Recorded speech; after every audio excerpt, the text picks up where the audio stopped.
guard against the acquisition of unwarranted influence, whether sought or unsought, by the military industrial complex.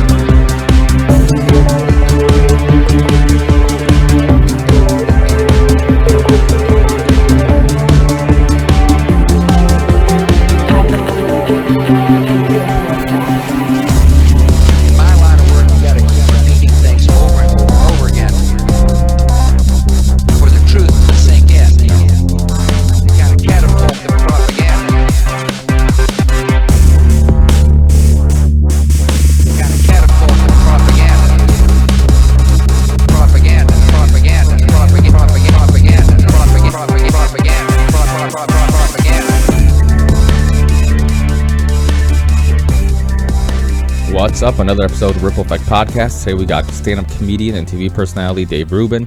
He has a show called the Rubin Report. He's done podcasts. He's done a show on Sirius. He's done a lot, and he has actually worked on The Daily Show, which was pretty awesome to have him on right after Jon Stewart, or the announcement came out that Jon Stewart's leaving The Daily Show. So it was just a great timing to have him on and have him talk about that and his take on that. Also, it was great timing because his show, The Rubin Report's on the TYT Network, which people who aren't familiar with the TYT Network, it's the Young Turks. I'm sure most people by now have probably at least heard of them. They're one of the biggest news shows on not just the internet, but I think overall, just one of the biggest news shows. And they just come out with a documentary called Mad as Hell, which was really good. I recommend anybody who hasn't seen it to definitely go see it. Even if you're not a huge fan of the Young Turks, it's just an interesting documentary to follow Cenk, the guy who created the Young Turks, and he was very opinionated, and everybody basically seemed like they disagreed with him and told him that people don't want to see him on TV, and his show sucks and all this stuff. And he started with locally a public access show, and he really grew to become this I mean, what I would call an empire now. I mean, for a lack of a better term, just this huge channel that has all these different shows and different channels, and they do a college channel, they do stuff on pop culture, a little bit of everything. And just to see how much resistance he got and how he just kept going, and he didn't let people bring him down or convince him that he wasn't going to succeed. And I think it was inspirational. It was a great documentary. I definitely recommend people checking it out. Also, I want to give more detail on some of the things I talked about on the show. We talked about foreign policy, and actually we talked about a lot of stuff, from basketball to foreign policy to current events. And some of the things, like usual, I kind of, it's funny, I'm kind of sold on the idea that why memorize anything that you can look up. And it's one of those things where I have this thing where I take in all this information, I'll gather a opinion on that information that from consuming it and connecting the dots and all this stuff, but then sometimes I forget the details of the information. And I feel like that conclusion is the most important part. It's not memorizing all the exact details, but knowing why you believe something and how you came to that conclusion. And remembering that conclusion is what I'm best at, not really all the details that led me there. I guess, I mean, who can really memorize all the names and dates and all this information, especially on my show where I go from one subject to another. So often I don't have two guests on the same topic. So it just, it is hard to kind of memorize all this stuff. But I just want to clarify, just in case anybody was curious on what I was talking about and want a little bit more detail. We talked about, when we were talking about foreign policy, I talked about the 53 Iran coup, which had to do, I know the UK called it Operation Boot, and the UK and the United States basically was attempting to take down the democratically elected prime minister of Iran. And it's a really interesting story, because at that time, they weren't called BP, but it was because BP, the company at that time, what it was called, like AIOC, which is Anglo-Iranian Oil Company, which eventually ended up being BP, the British corporation BP. And basically, Iran was changing the terms of the company's access to Iran's oil reserves. And obviously, they didn't like that, and they got involved, and the CIA got involved. And the crazy thing about these type of stories is that taxpayers' money goes to funding these coups and these projects, which only benefit the big corporation. And I also brought up the Guatemalan coup, which some people might be more familiar with, which has to do with the United Fruit Company and how Guatemala wanted to nationalize some of their farms and stuff like that. And then the United Fruit Company got involved with getting rid of their president or prime minister. I actually can't remember I think it was president. So that's a really interesting thing, and how they funded the Guatemalan Revolution and all that stuff. Also, some people are familiar with Iran-Contras, which we talked about in my last show, because Rick Ross, my guest on my last show, was actually linked to that whole story, because some of the money that the government was trying to get to fund the Nicaraguan coups and rebels was coming from selling arms to Iran, but also from cocaine and selling it on the street, which was going to Rick Ross, and they were taking that, a part of that profit to help fund the rebels and the coups. So it's really interesting. And never mind that this was also interesting because they're selling arms to Iran during the Iran-Contras, and then in the early 90s, they fund Saddam when the Iraq-Iran war was going on. So it just, and this is crazy because this is all stuff you can find on Wikipedia. This is stuff that actually did happen. And the interesting thing about history is that it seems like the same things just happen over and over again, and it's just different characters, but same story. And it's always countries or corporations trying to make money and have more power. It's always money and power, money and power. And we briefly talk about the Zeitgeist films on the show, and Dave said that he watched them. That was interesting. I'm glad that he was open-minded enough to watch that. Another really good one is Adam Curtis's The Power of Nightmares, which is a really, really good documentary. I think you can find it online somewhere for free. If not, then the only place I saw where you could buy it was I bought the DVD set where it came with all his BBC films, and really interesting documentary. So definitely check that out. And like I said, I just think that all these historical events are important because they happened a long time ago. We tend to believe that it couldn't happen today. And you look at the Iraq War. When we're in the Iraq War, when that thing was going on, when we're trying to be sold the Iraq War, we couldn't see that it was, or a lot of us couldn't see that there was, it was bullshit. And same thing with the Syria thing. We're getting involved in Syria. At the moment, we won't be able to see what the actual plan is or the strategy in doing it. And these are all important questions to ask because it is taxpayers' money that goes to all this, and it causes just disruption in these countries and these regions, and then we end up creating enemies that we end up having a fight later. And we fund rebels and we do these things, and it's just like who's going into power, and how is that going to hurt us in the long run? So it's just all these really important things. I know I mentioned this documentary in the last podcast, but I think it's important to mention again, and that's The War on Democracy, which you can find online, which is really good about the history of American influence in Central America and the governments that we try to take down and the ones that we try to build up. So it's just really interesting. And also War is a Racket by Smedley Butler, which is a great book, just a really interesting story. So I'm sure you guys have probably heard me talk about it, or Rogan or Jesse Ventura. A lot of people talk about Smedley Butler and War is a Racket. But if you haven't checked it out, definitely check it out. This guy was one of the most respected military minds of his time, just tons of medals and very respected, and talked about how basically war was a racket and all the details that went into creating this opinion of his, from being told, this is the crazy part, that he was actually asked to be a part of a coup to basically take down our own government. And FDR, I believe, was the president at the time, and he talks about this, and he obviously refused to do this, and he even came out and talked about it, and nobody got in trouble. It's pretty insane. So definitely look into it. And these things aren't conspiracies. This is history, and I think history's full of conspiracies. I think there's always going to be people who want to be in power. There's always going to be people who are looking to sustain their power, and if that means funding certain rebels, if that means taking down certain countries, if that means taking down certain governments, then that's what happens. And I think we have to realize that it's a part of history, and we have to realize that a lot of times we don't realize history is happening when it's happening. So started off the show asking him about his YouTube video that he just put up recently about how his show has really established a fan base that 90% of the YouTube comments and stuff like that are positive, and that's hard to do on YouTube or the internet in general. And I think it has a lot to do with Dave's ability to talk about all these topics and be open-minded and open to debate. So it's a good thing, and I think that we need more of that. We need more people who do have popular shows, who are willing to see all aspects of the conversation and all perspectives, and not just be dismissive by calling it a conspiracy theory or whatever. And so I think that's all really important. So hats off to him and being able to kind of build this this show and this fan base that's like that. So enjoy the show, guys. I really appreciate everybody listening. I got a bunch of really good shows coming up, so keep a lookout. Hopefully this long intro didn't turn anybody off. I haven't done one in a while, so I just had some things I want to get off my chest, and just one of those shows where I wasn't on my game. I really respect guys like Cenk and Anna from the Young Turks and Joe Rogan, people who do shows every day and are always sharp and always seem like they're on the ball. And I'm not like that. Sometimes we forget that.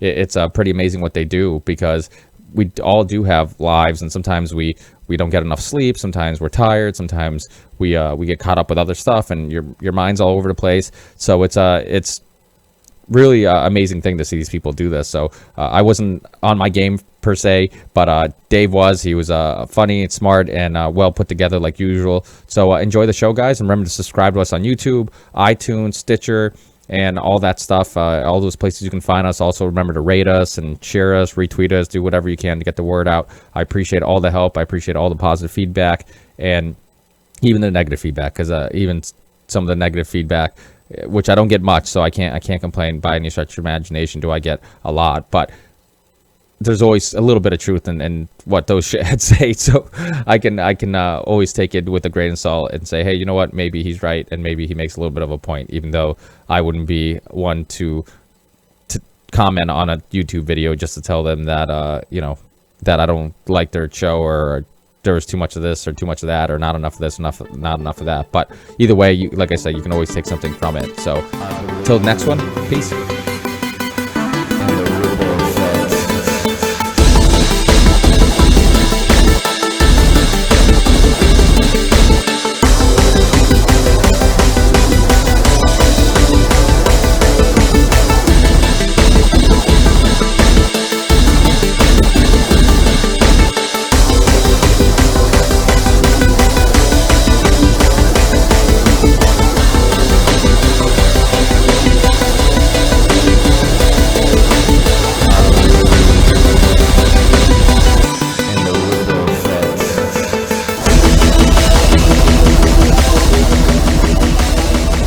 Yeah, well, you gave me a lot to jump off with there. So first off, with that particular video, which I think I posted yesterday or maybe the day before, I one of my most proud professional things actually is the fact that the audience that we've built. We've been doing this show on YouTube for about a year and a half, a little more than that at this point.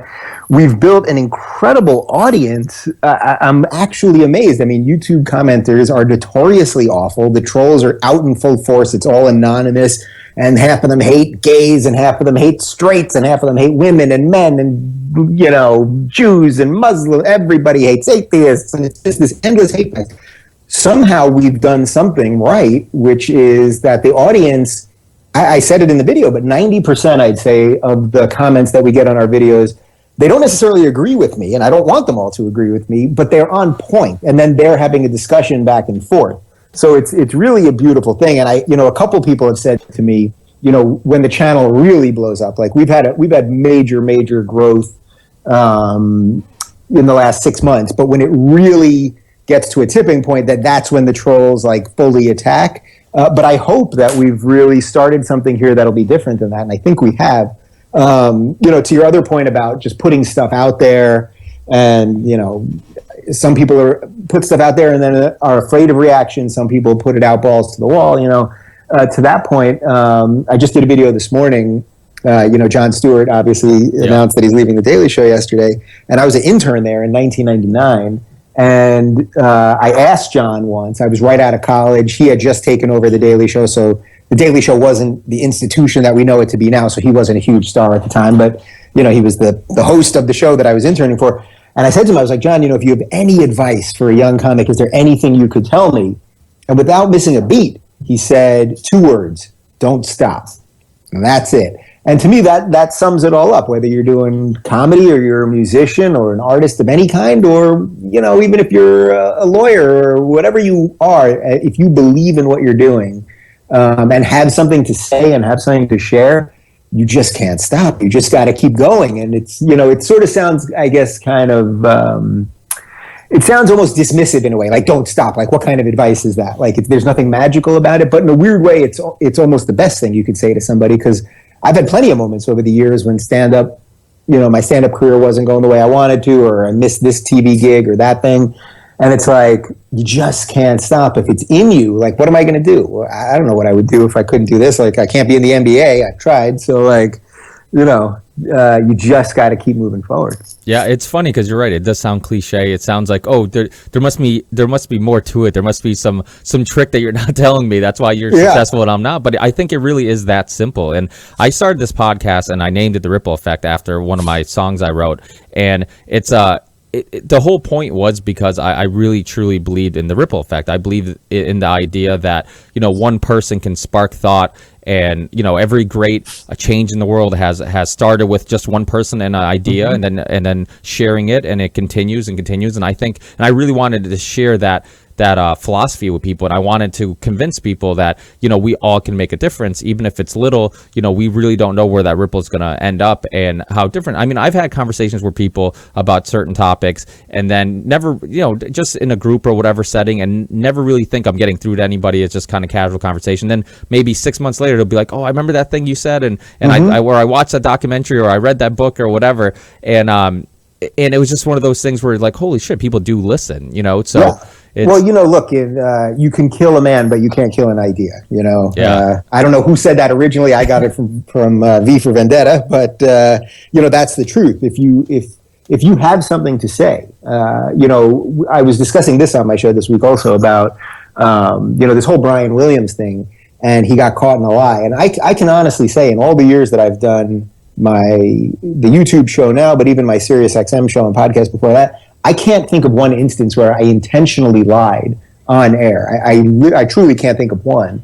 I'm sure I'm 100% sure I've gotten facts wrong. I've maybe screwed up statistics. I openly admit constantly that I'm not a science guy, so I can screw up that kind of stuff. And then I'm happy to correct myself. And often I'll link people to things in the comments where I say, I screwed this one up, or I'll bring on Cara Santa Maria, often for the science stuff especially, to clean up some of the stuff that I've said, but I've never intentionally lied. And I think when you're being genuine, I think people respond to that. And the other thing is, I don't know everything, and I wouldn't want to know everything, and I wouldn't even want to be around someone who thought they knew everything. And I know plenty of people who think they know everything, and especially on Twitter, everyone thinks they know everything about everything.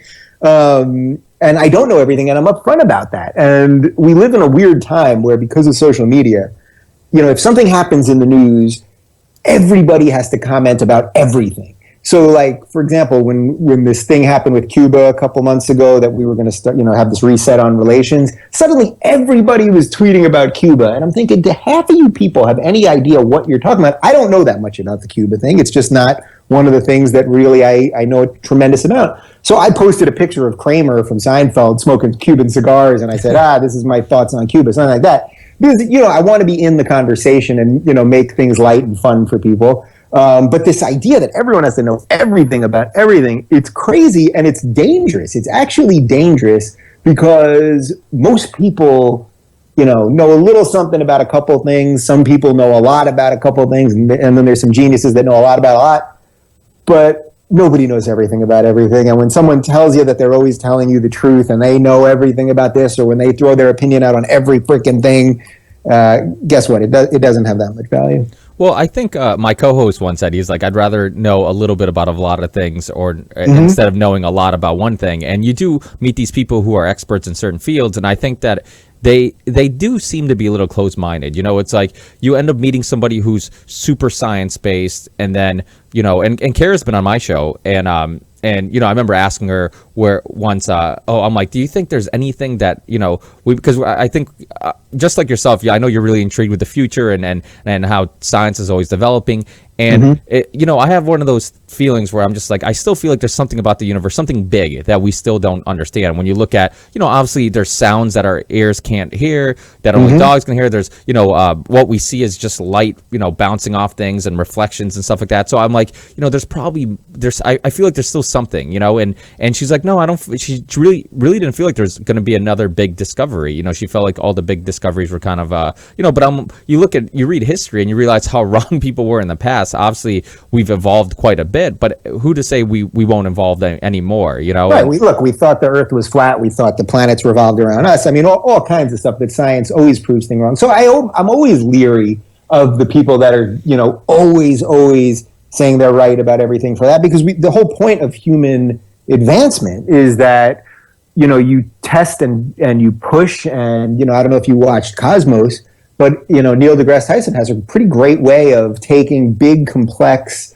really impactful issues that we should be talking about more and making it somewhat chewable for regular people. And the funny thing is, I'm friends with a lot of people. Kara is just one of them, who are really big into the science end of things. And sometimes when I hear someone say something so empirically and so emphatically about that, I actually admire it too, because it's like, what, if you've sat there and you've read the research on anyone, for example, climate change. I'm not a scientist, so I have not sat there and looked at all the data and analyzed it. It's not my job to do that. But what it is my job to do as someone that communicates news is that I can hear from scientists who are professionals about this, and they seem to have a consensus that climate change is real. So it's so funny when Ted Cruz or some of these right-wingers, when they say, well, I'm not a scientist, so I don't know the science out. That's crazy. That's not your job to know. It's your job to hear from the people that it's their job to know. This is one of those things where it's like, we don't also know everything, but you have to trust that you can't pick and choose when science is applicable. Science isn't a belief, it's a proven, they test it and prove it. That's the whole point of science. So I don't believe in climate change. Well, whether you believe in it or not, the scientists say it's happening and they're the ones doing the research. So it's not about belief, it's about what's going on. Yeah, and you got to be careful anytime, politicians get involved with fields like that they're not experts in. I mean, you look at fracking, they, for a long time they were saying there's nothing wrong with fracking, and it just, it's the same thing. It's like, well, if what was it, Gasland, the documentary, if everything he said in there was a lie, well, why haven't you sued him? Why? Why? Well, look at Mr. Burns from The Simpsons. He wanted to do slant oil drilling, and look what happened there. So, there's many examples of it. Yeah, and that's probably one of the better ones. But and the Brian Williams thing is interesting because I think that, like you said, I actually saw the Young Turks, the clip on them talking about this, and it seemed like some people were saying, well, he didn't, he could kind of like push the boundaries of the truth, but he didn't, necessarily lie. But I mean, he blatantly lied. And if you ask me, it seems like he told the story over and over again, never hesitated with, basically, you figure one of the times he tried maybe feel guilty, clean it up a little bit, but he didn't. He just kept telling it the same way. And it's just one of those things where when a lot of people look to their evening news for their daily take of current events and what's going on, I mean, and he obviously got caught knowing that there's people involved in this story that could possibly come out and say, hey, this isn't exactly how it happened. And he continuously said it anyways. I mean, that alone, I think, scares people. And I think that's exactly why the Rubin Report and the Young Turks and podcasts, which you're actually a veteran of, and it's funny. I think you got out of podcasts when I got into podcasts. I think I'm the first guy to retire from podcasting successfully. Yeah, that's I just I got into we'll get to Brian Williams in a second, but I got into podcasting very, very early on. People really didn't even understand what the iPhone was when I started doing it, and it was really an accident that I fell into it. And then it exploded, and the show that I was doing, The Six Pack, it was really, really great, and we were affecting an audience in a new way, and it was really wonderful. We got picked up by SiriusXM, so it's really one of the great examples of successful podcasting. But then, for me, I just wanted to be seen again. I got tired. I love radio, and I love this type of conversation where we can really have long form thoughts, and we don't have to stare at a camera. And I think that's all great. But I wanted to be seen again, and that's when I realized I had to move on from that. But in terms of the Brian Williams thing, there's a lot here. Look, number one, if this causes people to have a healthy distrust of their news, especially their mainstream network news, I think that's okay, and that might be the silver lining here. If people are suddenly like, oh, the mainstream news anchors are liars, well, it's about time that America caught up on that, number one. Number two, look, he exaggerated. The guy wanted to be an entertainer. There's a New York Times article that came out yesterday that said that he was literally vying for Jay Leno's job. He talked to executives at NBC about getting Jay Leno's job. I mean, think about that. That's completely bonkers. So he wanted to be an entertainer. So when he did this thing with Letterman and told him the story, we've all exaggerated in stories. Do I know that he maliciously lied? Some people are saying that maybe bullets hit the helicopter. It wasn't an RPG. I don't know. And I don't even know that that really matters that much. Suffice to say, he knows that he sort of got trapped in a little thing here. I think the selective outrage is a little nutty because, yeah, you know what? Dick Cheney also helped push evidence to make us go to the wrong war. Yeah. Because Saddam Hussein had nothing to do with Iraq. So, nobody seems to be that upset about that. So it's a little disingenuous when all the news people attack him, but that's also a news cycle thing. We get outraged for things over 2 or 3 days. So we're just we were in the Cosby cycle. Before that, we were in the Ebola cycle. Before that, we were in the plane cycle. Tomorrow, today we're in the Jon Stewart cycle. Tomorrow, God knows what. So, I joke about these things. It's my job to joke about these things. So that's why I tweet all the, if there's a Brian Williams misremembered hashtag on Twitter, and I'll put up some funny stuff on that. But I'm joking about it. And does the guy deserve to be tarred and feathered? Should he lose his job? I don't know. They're suspending him for 6 months. He's going to lose $5 million. So if anything, I guess we just learned that he gets paid too much here. But I can't jump all. Yeah, he lied. Is he a truth teller all the time anyway? How much of the shit that he's reporting does he believe? I don't know. So I think it's a little silly when everyone we pick 2 days to just gang up on people and then we move on to the next one. Oh, I definitely agree. I think the story got overblown, and I mean, but that's the thing. That's the thing about mainstream media, and mainstream media. It's just like Deflategate. I'm from Massachusetts, and obviously it was a huge deal here locally, but I couldn't believe how big it got nationwide. Where like CNN was doing whole segments on did the Patriots deflate the ball? I'm like, are you fucking kidding me? I'm like, this is not news, and it's funny because in online media and in the online world, there's a lot of people that think everything's a conspiracy. So they'll always tell you the mainstream media is trying to distract you from their real problems and blah, blah, blah. I think some of that is true. To a degree, they're to distract from the real realities of what's going on, to a degree. But at the end of the day, these people in television, in movies, in newspaper, whatever it is, they want clicks, they want views, they want people to come back and make money. It's about money. And I don't think that there's necessarily someone from the government being like, you should do more about Deflategate so that they don't think about our unauthorized war in Syria. Now that there literally may be some discussions with the most higher up people about how we, how we get some of this stuff out. But I think more at the end of the day, unfortunately, people are more inclined to watch a story about a deflated freaking football before the Super Bowl than whether we should have war authorization in Syria, which apparently we're finally getting, what Obama's proposing today, but we've been in war in Syria for the last 3 months. Nobody really cares about that. At the end of the day, they want people to watch. And sadly, people just don't. And I know this from YouTube. If we do something on sex, or we do something on porn, or something really horrific violence, ISIS, whatever, we get hundreds of thousands, if not millions of views. And if we do something about more wonky politics, separation of powers and why Congress and this and that and executive action, that kind of thing, we'll get 6,000 views. And I have to blend doing what I care about, what I think is important, with also getting the eyeballs on it so we can keep growing this thing. And I think that's just a micro version of what these guys are dealing with. So I don't think everything's just a giant conspiracy. And I know that everyone wants to do that so that they can have this understanding of the world. I don't think it's that black and white. Yeah, no, I definitely. Well, I think it is kind of black and white, like you said. I think it's money. It's those people. They have to pay for those commercials. They're paying the bills, and the more eyes they have on those commercials, the more that they get paid.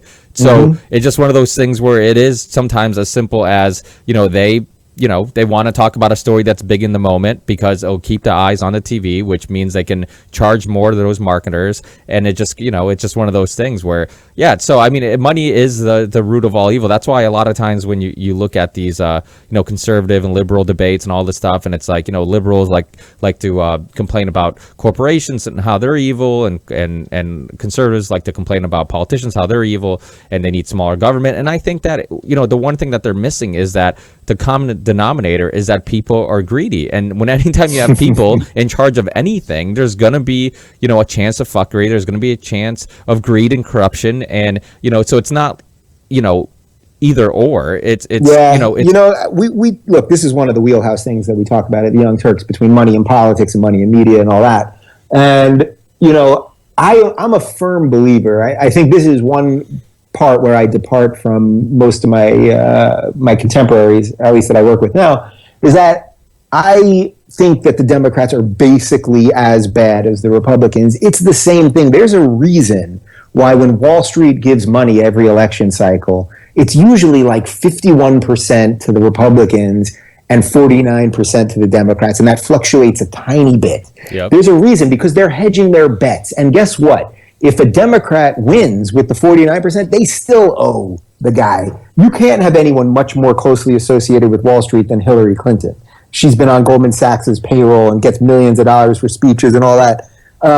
So I think it's very, just Obama did this nonsense bullshit Vox interview 2 days ago, and it really wasn't even an interview. It was just a giant blowjob. And he starts talking about campaign finance again. The guy raised, between him and the super PACs that were going for him in 2012, the guy raised $1.23 billion, billion with a B.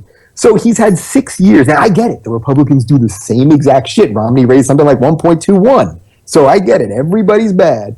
But it's a little disingenuous when you're the president for the last 6 years. In his first 4 years, he could have spent some capital, figuratively. He could have spent some capital, but maybe literally with some money, trying to get campaign finance. We don't even talk about campaign finance. Remember, there was McCain-Feingold. It was like a thing that was going to happen, and we were going to have better public funding and get some of the money out. But yet, instead, we've got the Supreme Court putting more money in. And, Obama says, well, I'd like the money out. But, he's gone to plenty of $30,000 a plate fundraisers. So they're all in it. There's a system. There's a system in place. And I don't know that there's a better system. That's the irony here. I think we can do things to make the system better. But as a whole in the entire world, considering what a melting pot we are, considering the ethnic makeup and the immigrant makeup and the religious makeup and the amount of success and money that's been generated here, and we do a lot of good in the world too. When there's natural disasters, we're the first there, almost always. We've screwed up a lot of things, particularly in the Middle East. But even in the Middle East now, it's like, if we don't do this, clean up this ISIS mess, who's going to do it? I don't know that means we should do it. But finally, Jordan's getting involved, but Turkey's got a big army over there. What is Saudi Arabia ever doing? It's like, I know I'm all over the place here. We're talking about a lot of different things, but it's like, I think our system is actually not as terrible as everyone wants to make it out. Like we're still pretty free here, and I think we forget about that sometimes. No, well, I'm glad you're all over the place, because it's usually me who's all over the place, so I'm sharing some of that. I'll give it a big ripple here. But no, you're absolutely right. I mean, the thing about Obama, let's be honest. I mean, it's politics is theater, and it doesn't matter who's in power. I remember watching the documentary, the Oliver Stone, Untold History of the United States, and just I had Sean Stone on and his son, and I remember talking to him about it and just telling him how you're watching that series and it goes all the way back to the early 1900s, and you see the he has footage and all this stuff of like politicians running then, and you realize they're using the same bullshit when they're running then as they do now. It's consistently like a Republican does a bad job, then it's like vote for a Democrat, we're the change that you need, then a Democrat goes in and then and then it's this ongoing thing, and it just like you realize they've been using the same tricks on and on. And of course, and my disappointment with Obama, I voted for this guy twice, especially the first time. I was incredibly for him, and there was that. It almost seems like we were on drugs in retrospect. It seems like the whole country was on Molly or something, because everybody was so into it. So I did vote for him twice, and my disappointment with him is that he came in not on policy. We didn't vote for him for policy. We voted truly for that hope and change thing, right? We voted for this like amorphous, imaginary idea, and he could have come in and said, I'm really going to hope and change the hell out of this thing. I'm going to have a transparent government. I'm going to, change NSA stuff, which although it wasn't a huge issue right when he came in, but even now he still hasn't done that much. He keeps saying, well, maybe Congress will get to it and I'll sign something, but he has no other problem with executive action. So there's so many things that I think he could have done that would have been bigger, not getting authorization on the war. As I said, like when he was a college professor at Harvard, a constitutional law professor, I think. And at that time, he used to say, "Oh, you need authorization for war." So he's gone back against so many of the principles that he had. And I get it. I'm not the president. Maybe when you walk into the White House the first day, they hand you a stack of papers and you see how fucked up everything is, and the aliens are got a freaking Death Star watching us, and God only knows what else is going on. They show you the amount of threats and whatever, and you have to suddenly change your positions. But I think that when you say it's theater, I think we all really, really got caught up in the theater with him. And I think whoever the next president is, if the system can change at all, personally, I would want someone that's not that personable. I don't care how great his smile is and how much sexual mojo he has with his wife and whether he smoked pot in college and all that stuff. I would rather a freaking single grumpy guy who really believes in the principles that our government's supposed to have about separations of powers and, for the common good and things like that. I would personally much rather have that guy than, just another flashy sort of middle of the road guy. And again, I say this with it's more disappointment. I'm more disappointed than angry. Because I just think this could have been a lot better. Well, I was kind of tricked into it too, and I was the same way. Like I was one of those people that right when Obama was running, even though he hasn't really done shit in his career when he was running, it was just like he was such a good, I guess, bullshitter. That now you look back at it, and it's just like he was.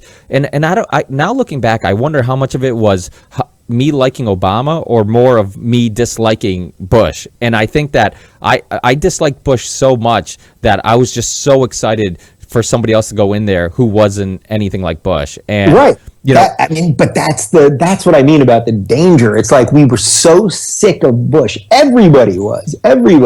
And then there was this new, fresh thing, and it was like sweeping the country. Remember when suddenly the primary started going, and he won something like 12 in a row, and everyone thought Hillary was about to be anointed queen. There was this feeling, and I think if he had actually been bigger, he's a professor. He's extremely well read and bright, and I think he thinks he can change things just by speeches. But Bill Clinton, they used to say Bill Clinton would get in there, go into the room with the Republicans, and fight out the ideas. They hated each other for many reasons, including the fact that Newt Gingrich was trying to have a freaking guy impeached while Newt was cheating on his wife. That's a whole other topic. But they would get in there and they would argue about things. And I think I get it. The Republicans are terrible. The Tea Party has dragged them further to the right. Fine. But Obama doesn't like debating with them either, really getting in a room and trying to work some stuff out. And it's partly their fault, as I said, because they don't want to work with him and he doesn't want to work with them. And I don't know that one is much worse than the other. I just don't. Yeah, no, you're absolutely right. And that Newt Gingrich thing's hilarious because the fact that he was publicly bashing Clinton, even though he was cheating on his wife, and he ended up, who I believe was sick and dying at the time. And, it's ridiculous. But it's another point that it's all theater. It's all, it's all kind of nonsense. I mean, you look at, the last State of the Union, the fact that Obama still brings up Gitmo, like we're now, at the end of he ran on closing Gitmo. Guess who's been the president for the last 6 years? I get we've released a couple of people and we're talking about the torture thing. But even with the torture thing, it's going to be a little scary for him, say 8 years from now when we release all the documents related to drone strikes, because he's authorized plenty of drone strikes that have killed tons of innocent people. So I don't know, is that better or worse than torturing people that you suspect to be terrorists? I don't know. That'll be for people to decide in 8 years. But that's why he's not going, people kept saying on the far left, they were really saying, well, he's got to, they've got to go after Cheney and Bush and they've got to go after everybody that was involved. And it's like, and he said, well, we have to look to the future, not to the past, because he doesn't want people to look in the past when he's out. So they're all, the system it's a crazy, crazy, huge thing. And it's hard to really wrap yourself around. And I also think, I read an interesting article. I wish I could remember who wrote this. Some people were saying how at this we've crossed a threshold here where basically if you're a bright, well-rounded, smart person, you would never want to go into politics because you'd have to lie constantly. So instead, we get some pretty average people, and I do think Obama is better than average, but things are changing now with the internet, and that we're going to just have this series of just dumb liars, and it'll just be about who can lie better to get people to believe it while they, accumulate power and wealth for them and their friends. Well, I'm hoping that Obama going into office and then like convincing people so well that he was so different than the last president. And then after, him becoming president, obviously not shutting down Gitmo, obviously with, convincing people we had to go to Syria because of chemical weapons. Then when the country said no, a month later, he showed us beheadings, and then he gave us another reason. And obviously he got what he wanted to get into Syria, and just all these things that, prosecuting whistleblowers. So it's just like all these things that you're like, wait, I thought you were different than the last guy. And right. But that also goes to why this is we don't have a debate in this country about ideas, really talking about the ideas and really what's going on. So I think Syria is a perfect example of this.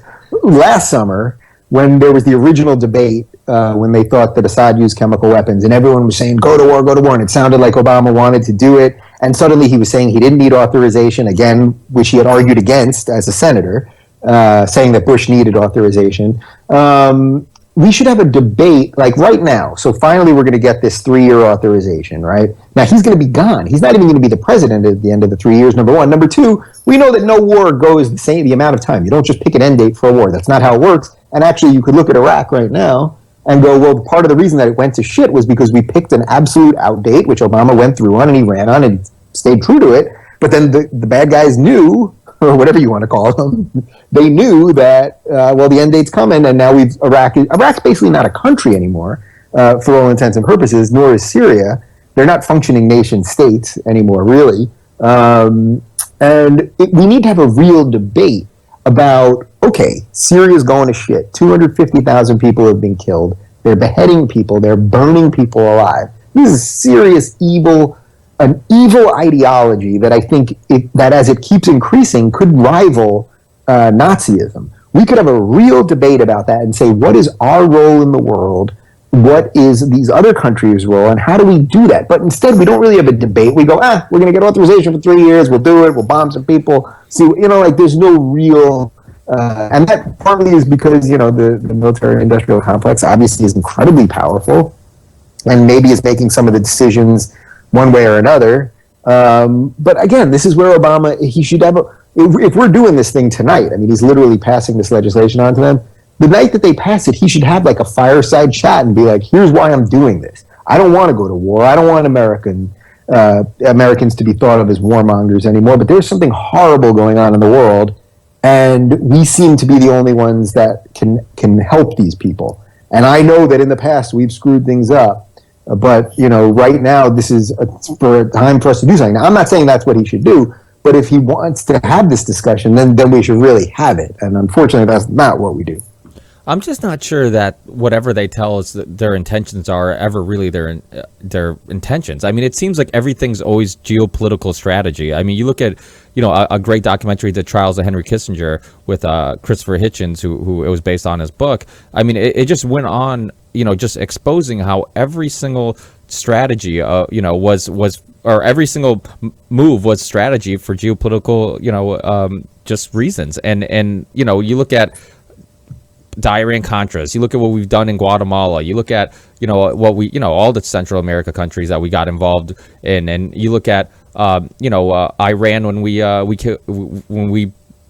funded the rebels, to take down the democratically elected president. That all these stories, and you look at history, it's ongoing and ongoing. You look at Iraq. I mean, more recently, Iraq, how we went in there for obviously bullshit reasons. I mean, after September 11th, I think they absolutely capitalized on the fact that people were emotional, people were angry, and they just wanted to capitalize on that, and they capitalized that. I mean, I forgot what the statistic was after September 11th, but how many people actually thought that Saddam had something to do with September 11th? The percentage was ridiculous. It was something, like 80% or 75, 90%, whatever it was, that thought that he had something to do with it. So just like, who decided to go in there? Who decided to spend all this money? Who decided that was okay? And then who actually thought that you're going to, basically a country that shouldn't be a country in the first place, because you have so many different types of people living in a country that, obviously don't get along. And I'm not saying Saddam was a great guy. He wasn't by any stretch of imagination. He was an evil person who,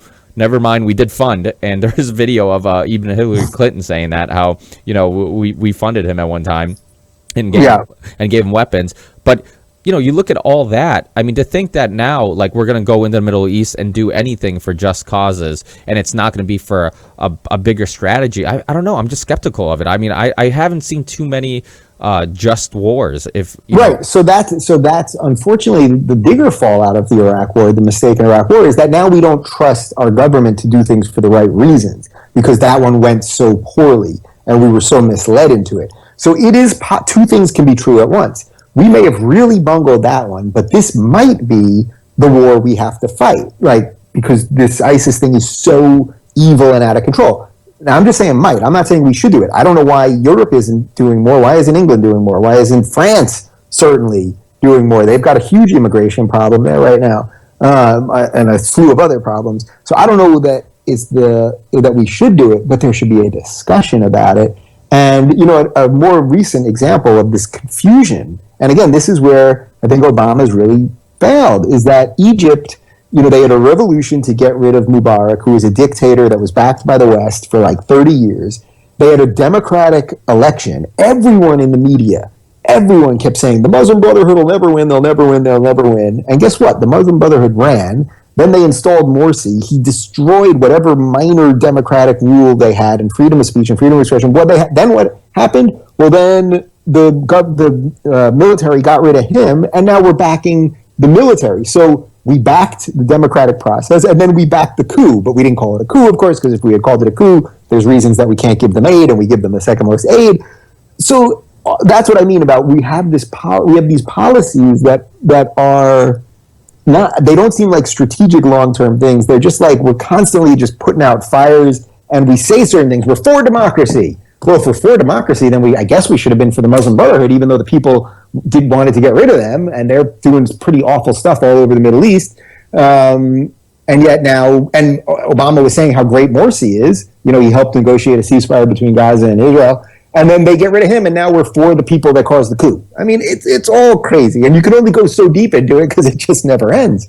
Well, I think we are putting out, little fires, but I think if you look at the root of those fires, it was a lot of them were us that started them. I mean, you look at, there's even people, there's been tons of people who've researched into the rebels that we're giving weapons to in Syria and how a lot of them are ISIS and how some of the ISIS people also came from Iraq after we destabilized it. So it's just like, I wonder, it's like we cause fires and then later we justify putting them out, and I wonder. Yeah, well, this is the great. I mean, that's what I mean about having the debate. So it's very possible that 90% of this ISIS mess is because the Iraq War was Iraq kept Saddam kept a lid on everything through horrible means, and he used chemical weapons on his own people. So there's no doubt that he was a terrible guy, but he kept a lid on it. We then destabilized the region. We may have unleashed something much worse. So now, because of that, it's a responsibility to just leave altogether and let it inflame and inflame them, or is it our problem? Or is it incumbent on us to do more? I don't know what the answer is. I don't think most people know truly what the answer is. And is there any chance we could win this thing? Because it seems like every time we do something, they grow bigger. And again, I mean, now I've said it 10 times. But like that's the debate, the honest debate that there should be, and people should be seeing it and talking about it, of what are our responsibilities if we did create this mess, and even if we didn't, if this was, Obama did that thing at the National Prayer Breakfast last week where he said, well, Christianity's done a lot of stuff, the Crusades, the Inquisition, and blah, blah, blah. Well, all right, I get what he's saying, that religions go through a reformation, and Christianity used to do worse stuff than it does now. All right, that's a perfectly fine statement, except if he was president during the Crusades, what would he have done? Well, all right, if you're saying the Christians did the Crusades and it was pretty terrible, and no one debates that, whether the Crusades were terrible, well, if you could have done something as a president, what would you have done? And I think that's what he has to ask himself related to ISIS. That doesn't mean he has to do something, but if you're comparing these great evils, well, if we knew that the Nazis were growing in Germany earlier than we did anything, well, if he was president, would he have done something earlier? I don't know. Yeah, and I think the whole thing is I mean, I'm glad we're having this conversation because it is an important conversation to have, and it's an important debate to have. And I mean, the whole thing is just it's confusing because, like you said, it's like, well, what's your options? And the sad part about this whole thing is that, unfortunately, our foreign policy throughout the years, and our presidents who end up backing these foreign policies, end up being the face of the country. And I was actually born in Portugal, and I know a lot of people from overseas, and talk to a lot of my family from overseas, and they all basically, Bush represented this country, and Obama's foreign policy, the drone attacks, the funding rebels, which obviously we don't even know who they are, who they will turn into later, and that ends up being the face of this country. And unfortunately, there's a lot of people in this country who don't think like our foreign policy, who don't agree with our foreign policy, who don't, so it just sucks because America as a whole, I think, from the outside looking in, a lot of people represent, or we think that the president and the foreign policy represents this country, but really the people represent this country, and the people don't all agree with what's going on. And I think it's sad because from the outside looking in, a lot of people do think, okay,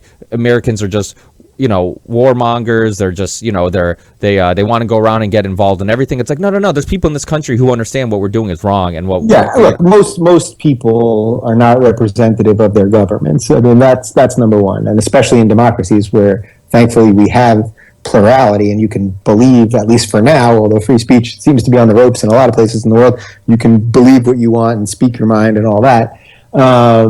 But it's funny. I think what you're saying is true, that a lot of people do look at us and feel that. But I also think a huge majority of people still would love to live in the United States, would love to have the freedoms we have, would love to be able to have the economic opportunities that we have, which obviously aren't as good as they were 20 years ago. We got all kinds of problems with the top 1% and the bottom 1% and the disappearing middle class and all that. But I think it's just it's sort of cool to be like this, endlessly ragging on America. Like there's a cool factor with it, but I think most people candidly would still love to visit here, would still love to watch our shitty movies and drink our high fructose corn syrup sodas and have the opportunities that we have here. Again, that does not mean that everything we've done is right. That does not mean that everything we're going to do in the future is right. But I think that does get lost a lot in the discussion, especially on the left. It gets lost. Like there's a lot of goodness here, and that doesn't mean it can't be better. Of course, it should be better.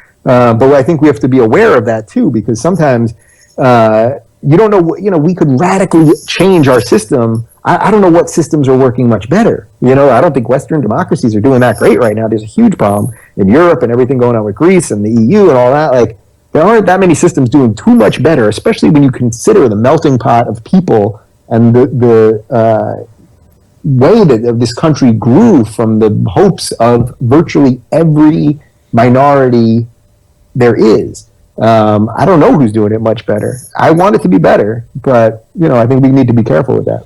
Yeah, no, I agree. It's like, what's the solution? And I've looked into the Zeitgeist movement, and I had Ben McLeish from the movement on the show, and I've had arco-libertarians on, and I've had I like looking at these alternative options, and sometimes even when I'm looking at alternative options, I'm wondering like, okay, would that work, and do we even know if this system would work? Because obviously, we're not. I don't think running this country the way the founding fathers probably wanted either. So it's just like, did we even actually give an honest try on how the founding fathers wanted a government to work and the people to have a voice and all this stuff? So it just, it is really interesting. Just looking, I know you look at certain country, I forget what country it was that was voting on possibly having a minimum wage for everybody, a living wage or whatever. And I know I brought that up with a couple of friends and talking about it, and they were like, oh, that would never work. That's insane. And I'm like, well, it would get rid of crime. It would get rid of a lot of depression, which ends up leading to drug use and all. And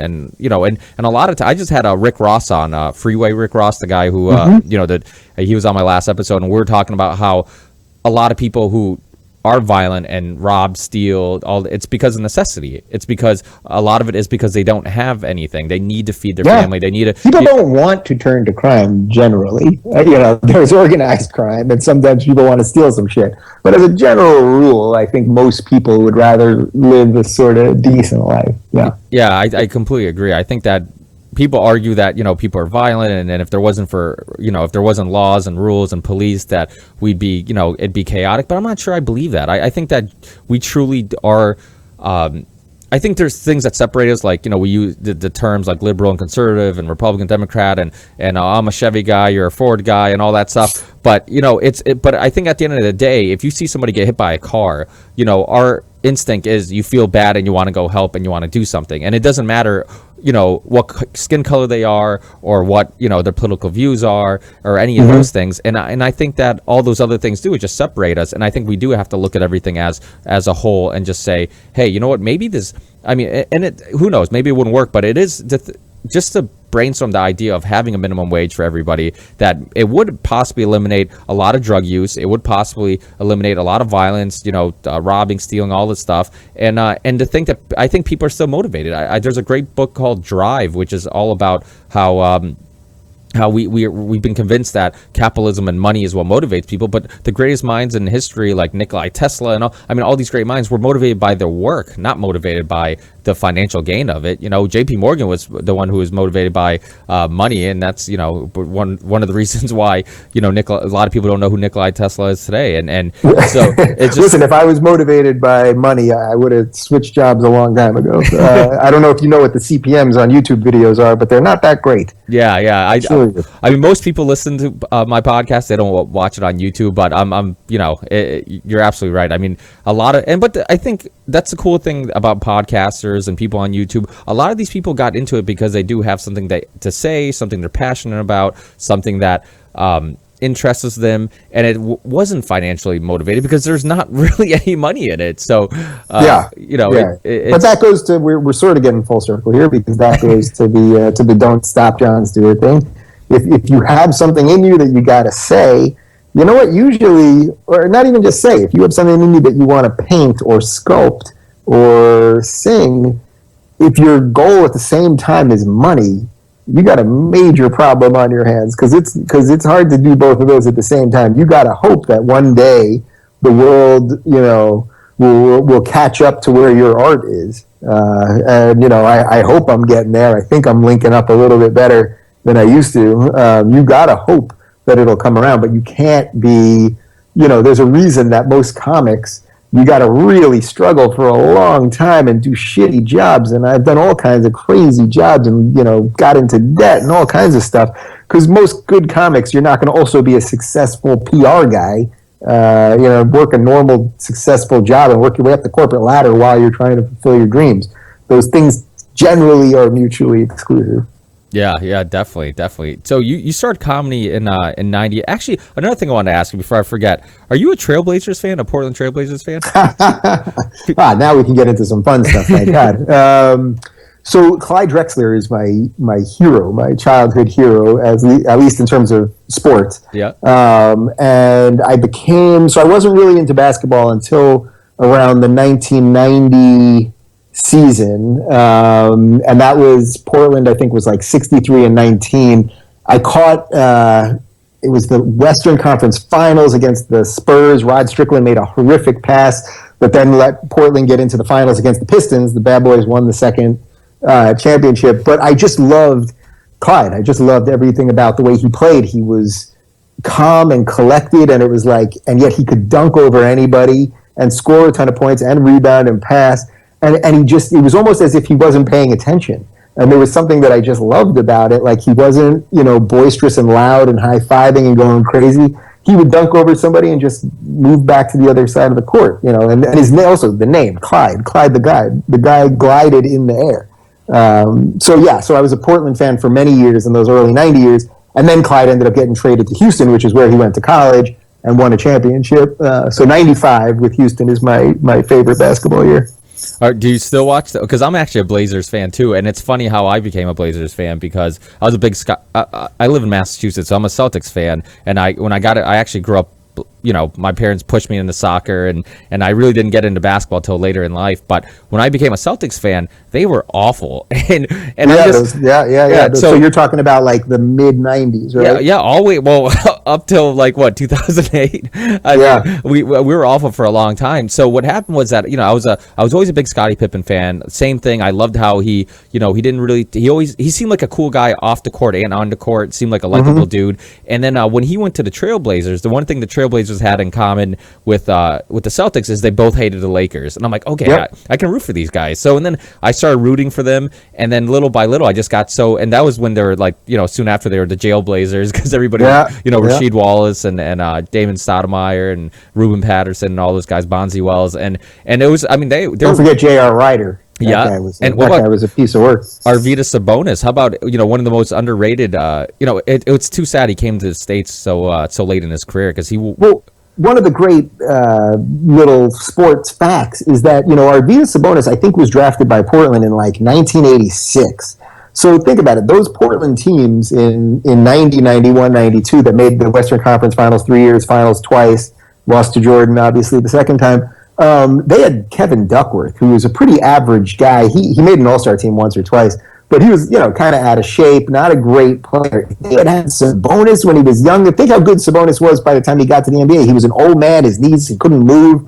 I mean, if they had Sabonis on those teams, I really think that they could have challenged the Bulls every year for a long, long time.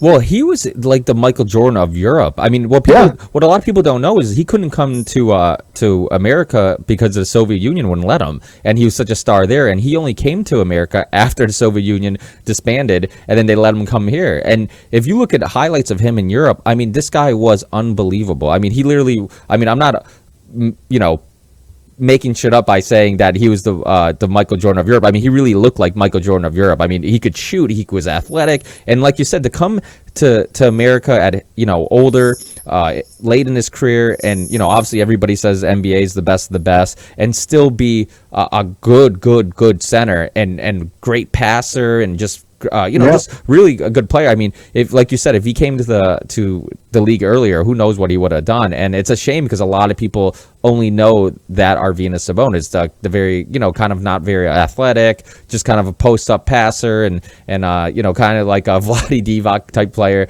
And but you know what, coulda, shoulda, woulda. Portland also in 1984 selected Sam Bowie instead of Michael Jordan, which at the time they thought was the right choice because they had Clyde, but obviously. In retrospect, it's literally the worst pick in NBA history. Well, Odin and Durant wasn't too far. No, I know Portland screwed up too with big men. Yeah.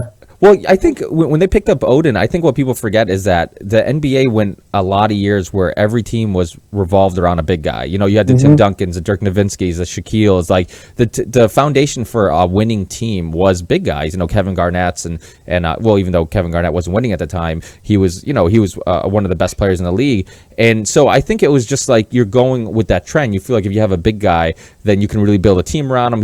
He makes your whole team better. You can always find a scorer. And let's be honest, Durant was skinny as hell. He couldn't bench press his own body weight, and who knew that wasn't going to kick him in the ass? I figured that I'm like somebody's going to, we forget that now in the NBA you really can't get away with hitting guys too much or bumping them. Not like the 80s where you could clothesline somebody, they give you just a personal foul and you keep on playing.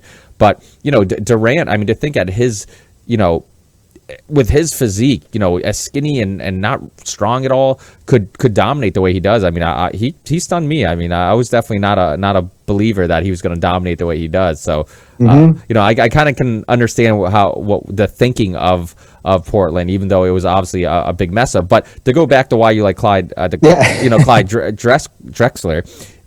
I also like Brandon Roy and now Lillard for the same reasons. Very calm, collective, never really get too excited, never really get really down. You almost can't even tell what the emotions that they're feeling in the moment because they always have that straight face, and I think that's awesome to have. Yeah, I always thought that Clyde was thinking about something else while he was playing, which I always kind of like. Like, it seemed like a game to him. Like, he was always thinking about stuff, and he'd play and it meant something, and he got his championship and had a great career and is one of the 50 greatest and was on the original Dream Team and all that stuff.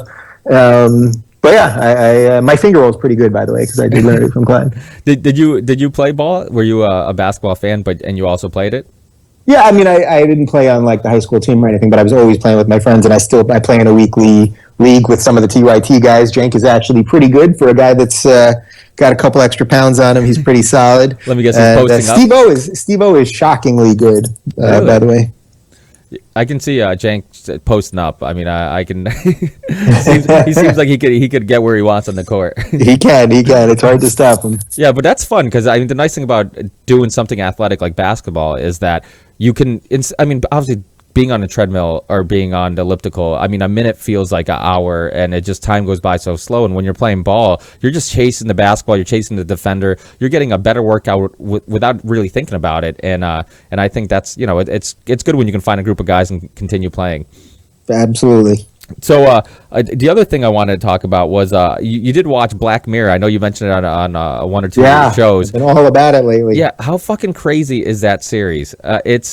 It really is. It makes you wonder about the future. I mean, the thing about the future is we're always wrong what we think it's going to turn out to be like. But it is pretty insane. And you look at the Johnny Depp movie, that movie that came out not too long ago. Her, falling in love with this. I mean, it's pretty scary when you think about the idea of possibly living in a simulation would be more attractive than being in real life and being in our what we know as reality and stuff like that. And I love these science stories and I love these futuristic stories. So that's why we do so much about them, about robots and artificial intelligence and stuff like that. And I'm a big sci-fi guy, and I love Philip K. Dick.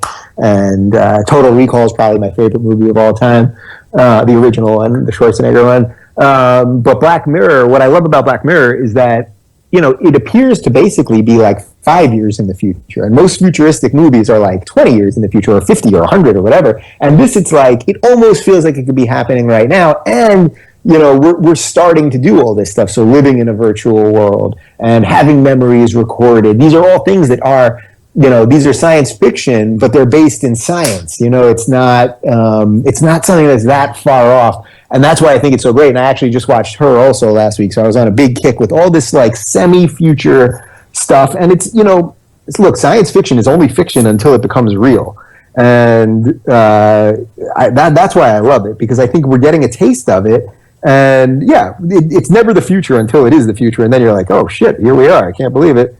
So hopefully this, the digital stuff, and we talk about it on my show all the time, the amount of time people spend, online doing all this stuff and social media and being part of this digital world, or are we just batteries for this other alternate world, which is sort of what the plot of the Matrix was.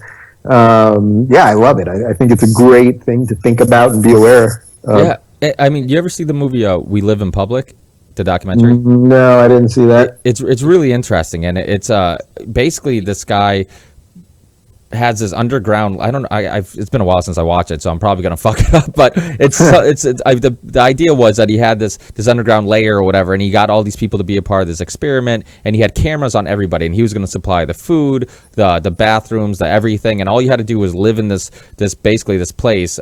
In I think it took place in New York, and he basically the one catch was there's a camera everywhere, and near everybody's bed you had a TV where you could switch to any camera you wanted, and basically you could watch anybody at any time. And what happened was that little by little, people kind of got used to not having privacy, and people got crazier and crazier where they started walking around naked and this and that. And I just had this guy Aaron Franz on, and he did a movie about the transhumanism and eugenics and evolution and all this stuff, and really about the future of technology. And we talked about this. I'm like, well, what if that is the future? Because I even Joe Rogan's talked about how he thinks the future we're just going to get used to having zero privacy. From my phone, when I say okay Google, it picks up what it turns on, and then I can ask it whatever it wants, which means it's listening to me all the time. So it's like obviously with the NSA thing, and they're watching you and keeping track of all everything you do, everything you search for.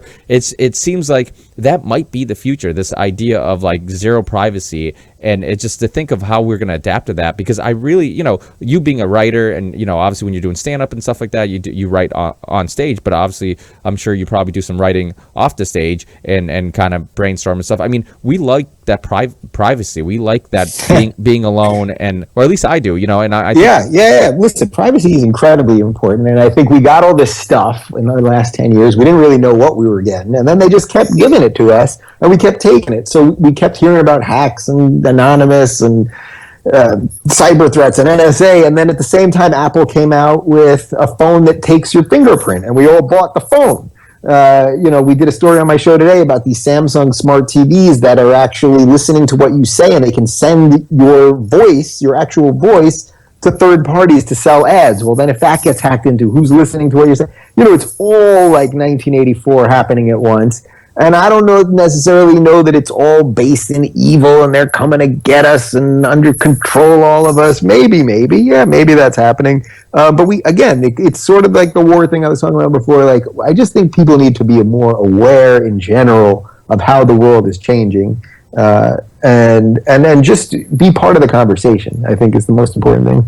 Yeah, and you made a good point on your show about the idea of, because I think you had you talked about the Oculus Rift 3D porn thing, and this idea where if you can have this, this fake porn and this virtual reality type thing that feels real, then are people going to be just turned off from being in relationships, or how is that going to affect our social lives and our relationships and stuff like that? Are people only going to have sex for reproduction, which obviously the religious people would be happy about, but right. But it is one of those things where it just like it is kind of it's fun to think about, because it's like, holy shit, maybe that is the future where we can just imagine everything we want and we don't actually need to physically have it, and we could just live in this virtual reality. But then I wonder if we're going to miss out on something, the simple things. I just had a cigar expert on my show, Delicia, Cigar Vixen, and she, we talked about cigars, and I think we like cigars because it's like those senses that we don't really pay attention to anymore, the smells and tastes and having a glass of wine and just all these things that we kind of just disregarded. And we're like, entertainment to us is all digital and it's all social media and all these things, and it's like we still have these relaxing therapy sessions of just talking and having a smoke and having a drink and being around with your friends. Like, I still feel like that's the most enjoyable. And if time keeps going the way it's going, technology keeps expanding the way it is, we might forget what that's like, and we might, which I think are, the younger generation's already doing anyways. Yeah, well, that's the irony, is we're just trying to create more. We keep trying to create more reality digitally. We have reality here too. Like, I love all this stuff. I think it's all great, and I use all of it. And we just did a story today on my show about this app that can literally detect cancer through your breath. It's a thing that connects to your phone. I mean, there's incredible, life-changing stuff. But we always want more reality. They want reality digitally, and we've got reality right in front. I think we're in reality right now. I could be wrong. Yeah, you're right. We could definitely could be wrong. And so how do you like living in LA? You moved to California for the Young Turks, right? That was, I mean, yeah. Moved. It was 2 years ago last week. I love it out here. It's I loved New York when I was there. I needed that frenetic energy. I needed that pace and that craziness, and that's really great for stand-up, especially because of the sensory overload and the sounds and the smells and the sights and everything. But with a steady gig, it's sunnier out here. It's quieter. It's more pleasant. My place is bigger. I can breathe a little bit more, literally. So yeah, LA is great. I know I lose cred. I know, and when I moved here, I kept tweeting how much I love it, and people were giving me a lot of shit. So that is not it's not an attack on New York. If you can make it there, you can make it anywhere, which is why I got the hell out of there. And it's for the life that I want to live now. LA's fantastic. Yeah, and that's I mean that's a hell of a thing to move the other side of the country for a job online, which it's one of those things where it's amazing how far YouTube has gotten, where before, if you said you had a show on YouTube or you have a podcast or any of these things that it's internet media, people would kind of laugh at you. And now it's like, obviously the Young Turks is one of the biggest, gets some of the most views of anything, and it's amazing how serious people take the internet. I mean, I watch all my TV on a tablet or on the internet or on my YouTube or whatever, and it's I think it's a good place to go, because anybody can put out anything as long as people keep track of what's going on with net neutrality and all that stuff, and we they don't let us we don't lose this freedom we have on the internet. Then that's a whole other topic. I'm not sure we've quite won that war yet either, even though it sounds like we temporarily have. But yeah, we'll see about that. But yeah, the internet's a beautiful thing. It's freed us. It's connected us. Look, it's brought down governments, and it's created a sense of world community. And yeah, it can be used for manipulation and evil things too. And there's as we started talking about before, there's plenty of hate out there and plenty of trolls and all that. But it sort of has brought the world together in a different way. And, so I just try to put some good stuff out there. People respond to it and have responded to it well. And that's what I'm just going to keep doing, and we'll see what happens. Yeah, definitely. And before I let you go, I started doing this thing recently where I end the show with some questions just to get, I guess, some recommendations on what you're intrigued in, and also, maybe ask some questions that I didn't really come up during the show. So I'll just start off real quick. It's some of them are fun and they're not that serious. But what's your favorite album or artist? Album or artist? My favorite band is Journey, and I got to see Journey live a couple months ago in the summer. I went out to Orange County and saw them play outdoors. And, they've got this great story with this guy, Arnell, who came from, the original lead singer of Journey. I'll try to make this real quick. The original lead singer was Steve Perry, and he, I think, eventually got sick, and he left the band. Then they had another guy, he left. And then they found this guy, Arnell, I think in Thailand. Where? In the Philippines, sorry. They found Arnell in the Philippines. He was a karaoke singer basically doing covers of Journey songs. They found him, and they made him the lead singer of the band, and now he tours with them. He recorded a new album with them. It's really amazing. There's a great documentary about him on Netflix. Yeah, I'll definitely check that out. I love music. That's some of these questions are because I have musicians, comedians, filmmakers, on. So it's just like, it's interesting to kind of know what people are into, because these are questions sometimes, you can watch somebody's show and not really ever hear, what they like listen to in their own personal time. So take it away. The singer Journey's actually Portuguese, the original Perry. Is that right? Yeah. I mean, that guy, look, Arnell's great, and he sounds just like Steve Perry, but nobody was Steve Perry. I mean, he's unbelievable. He actually has, just in the last couple of months, been singing publicly for the first time in years, if not a decade or more. I think there's a band, they're like a little band out here, I think they're called the Eels, I think, and he's been jumping on stage with them every now and again. His voice, it's really shot. I don't know what he's been through, but, there's glimmers of that old thing, and I just love the idea that he's still getting, no matter how it sounds, that he's still getting out there doing something he loves.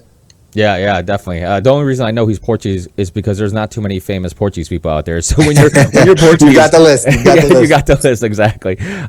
What's your favorite book or documentary? The reason I say documentary is because it's 2015. Let's be honest, most people don't read, so I have to throw documentary in there because I'm a big documentary fan, and sometimes if there's a documentary or a book on a subject I'm intrigued in, I'll usually watch the documentary. Yeah, well, I did watch Zeitgeist about a year ago, which you mentioned before, and it was fantastic, and it goes to part conspiracy stuff and all kinds of other interesting things. But I think the one that hit me the most, and I know this is going to sound a little cliche, about 2 months ago I watched Food Inc.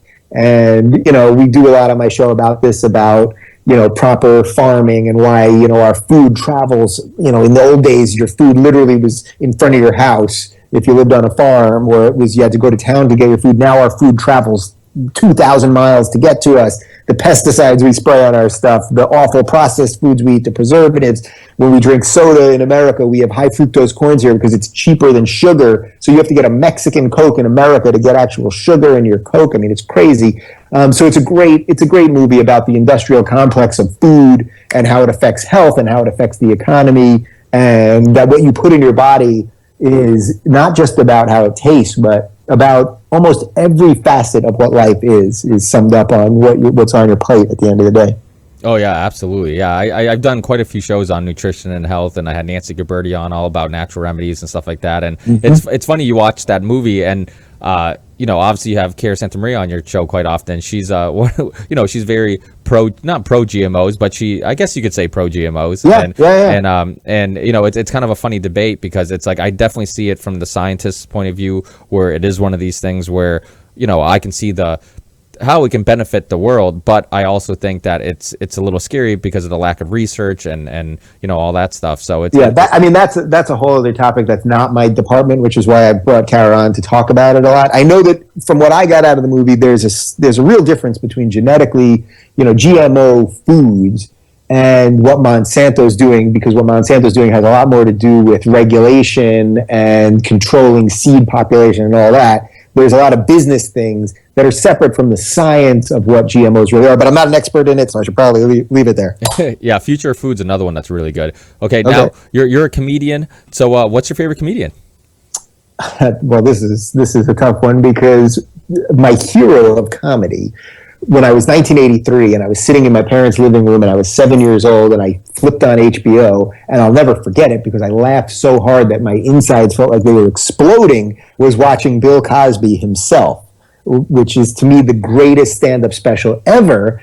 And, look, I don't have to get into everything going on with him now, and it's that whole issue of can you separate the artist from the art and all that. But in terms of, but he did one, and then I love the Cosby Show also, and I think you could make a really strong case that we wouldn't have never had a black president if not for the Cosby Show. And, there's a through line to great comics that he went through. But in terms of the breadth of work and truth to power and consistently telling the truth, George Carlin is the greatest stand-up I think that ever lived. Pryor's a little bit below it in my opinion, but plenty of people put Pryor above Carlin. I think it's a 1-2 depending on whatever. Carlin went more societal and Pryor went more into himself. But the amount of HBO specials he did, his last HBO special, which came out just months before he died, is phenomenal. It is a great wrap up of everything he thinks, and he was always true to himself. I'm good friends with his daughter Kelly Carlin, who's welcomed me into the comedy community here, which has been great. And I've looked at some of his notes and hung out in his room, and it's a really special thing. Yeah, Carlin's him and Hicks. I mean, they were. Yeah, and Hicks gets lost in that conversation because he didn't live long enough, unfortunately, for the work to really understand. There's not a ton of video, but yeah, talk about a guy fighting the power. His whole thing on Leno is phenomenal. And had he just stuck around longer, I think people would consider him in that class. Yeah, and they were almost just as much philosophers as they were comedians. I mean, you listen to them, and they really would. You leave that show not just laughing, but thinking. And I think that's important because I think comedy is a great way of getting a message across. And nobody wants to hear the truth without it being funny because then they just punch you in the face. Yep. So somebody said that. I don't know who. Don't worry, I always quote people and never know the roots of them.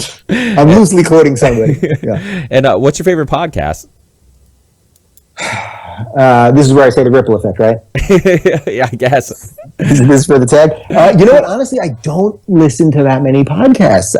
And by that many, I really don't. I don't have that much time to be doing that kind of stuff. And also because, we started to talk about this before, but since I moved, when I was in New York, I had more time because there's a commute on the subway. I could pop my headphones in and whatever. And I don't have that kind of time anymore, I guess. So I don't. If I'm in the car, I listen to music. So I know that's a not hip answer, but no, that works. I mean, you're being honest. But that's the true answer. Yeah. Yeah, I mean, there are a lot of good podcasts out there, but I definitely go back and forth. I thought this episode of The Ripple Effect was tremendous. Yeah, I would have to agree. Yeah. I'm going to get the bump, the Rubin bump today. There you go. And then the last one, another fun one. What's your favorite drink? My favorite drink. I'm a big red wine guy. I know that's also not that exciting, but I've been to Sonoma a couple times over the last couple of years. And I like the culture behind wine. I know that probably sounds a little snooty or something. No, my dad makes wine, so and I made it for the first time last year. So yeah, it's a wonderful place out there. But obviously, and I've been to other countries and things, and I've been to vineyards and other places in Italy and wherever. But I just like red wine. I like I don't drink that much. I drink it's pretty rare. I'd say I've only had one hangover in the last 2 years probably, and that actually didn't involve wine. But just to have a glass of wine at the end of the night, kind of wrap up the day, kind of thing. I do that often, and it's a in the summer. If it's the summer, I'll do a Corona on the beach kind of thing. But I'm not a huge booze guy in general. Yeah, no, I made wine last year for the first time. My dad's been making it for years, and yeah, I mean, I love same thing. Like I love after a stressful day, a long day, having a glass of wine. It's the most relaxing thing. I mean, if somebody did you stomp it yourself?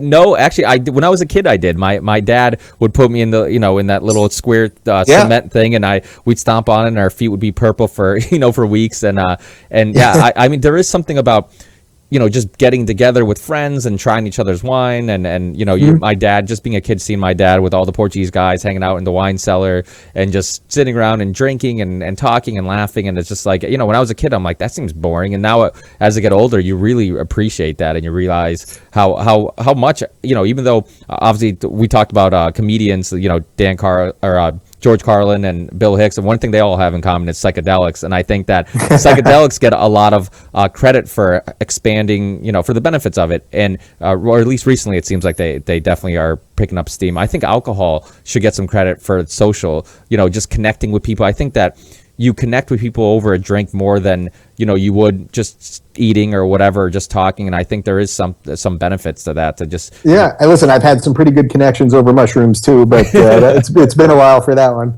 Hey, thanks, Dave. I really appreciate your time, man. I know you're a busy man, and I really appreciate you coming on the show and talking and giving your opinions. And I'm glad we got a little depressing for a little bit, but I'm glad we turned it around. Yeah, absolutely, my pleasure. Good luck with everything. Thanks for letting me babble on about God knows what. Yeah, definitely. Thanks, Dave. Enjoy the rest of your day. All right, you too. Take care. Thanks. Bye. Bye.